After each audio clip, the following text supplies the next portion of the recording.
నమస్కారం. గత ఎపిసోడ్లో బిట్కాయిన్ ఎలా పనిచేస్తుందో తెలుసుకున్నాం. ఇప్పుడు మనం చరిత్రలోకి వెళ్దాం. ప్రపంచంలోనే అత్యంత విలువైన ఈ డిజిటల్ కరెన్సీకి ఒక మిస్టరీతో కూడిన పుట్టుక ఉంది. సతోషీ నకామోటో అనే అనామక సృష్టికర్త 2008లో ప్రపంచం ఆర్థిక సంక్షోభంతో అల్లాడుతున్న సమయంలో సతోషీ నకామోటో అనే ఒక అజ్ఞాత వ్యక్తి లేదా బృందం బిట్కాయిన్కు సంబంధించిన ఒక శ్వేతపత్రాన్ని అంటే వైట్ పేపర్ను ఇంటర్నెట్లో ప్రచురించింది. ఈ పత్రంలోనే బిట్కాయిన్ ఎలా పనిచేస్తుంది, ఎందుకు అవసరం మరియు దాని వెనుక ఉన్న గణితశాస్త్రం గురించి వివరంగా వివరించారు. సతోషీ నకామోటో అసలు పేరు, ఆయన ఎవరు, ఎక్కడ ఉంటారు అనేది ఎవరికీ తెలియదు. అది ఒక వ్యక్తి కాదా, ఒక బృందమా అనేది కూడా ఇప్పటికీ ఒక రహస్యమే. బిట్కాయిన్ను సృష్టించిన తర్వాత కొన్ని సంవత్సరాలకే వారు అదృశ్యమయ్యారు. కాని వారి ఆవిష్కరణ ప్రపంచాన్ని మార్చింది. మొదటి బ్లాక్ మరియు మొదటి బిట్కాయిన్ ఎలా వచ్చాయి?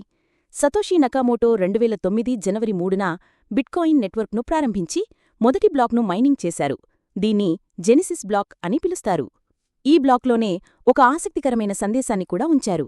ఇది అప్పటి ఆర్థిక వ్యవస్థపై ఆయనకున్న అసంతృప్తిని సూచిస్తుంది.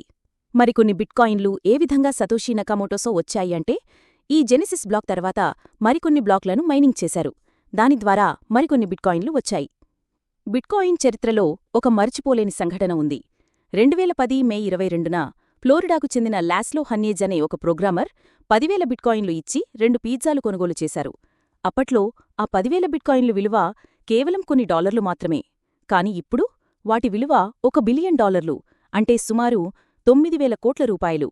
అందుకే ఈ రోజును బిట్కాయిన్ కమ్యూనిటీలో బిట్కాయిన్ పిజ్జా డేగా జరుపుకుంటారు. ఈ లావాదేవీ బిట్కాయిన్కు మొదటిసారి ఒక నిజమైన, వాడుకలో ఉన్న విలువను కల్పించింది. ఈ ఎపిసోడ్లో మనం 3 ముఖ్య విషయాలు తెలుసుకున్నాం. మొదటిది, బిట్కాయిన్ను సతోషీ నకామోటో అనే అజ్ఞాత వ్యక్తి లేదా బృందం సృష్టించారు. రెండవది, 2010లో 10,000 బిట్కాయిన్లు ఇచ్చి 2 పిజ్జాలు కొనుగోలు చేశారు. మూడవది, ఈ సంఘటన బిట్కాయిన్కు మొదటిసారి వాస్తవ విలువని ఇచ్చింది.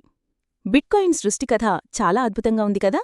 మరి ఈ బిట్కాయిన్లు కేవలం 21 మిలియన్లు మాత్రమే ఉంటాయని ఎందుకు చెబుతారు? దీని వెనక ఉన్న విషయం ఏమిటి? ఈ ప్రశ్నకు సమాధానం తెలుసుకోవాలంటే తర్వాత ఎపిసోడ్లో కలుద్దాం. ధన్యవాదాలు.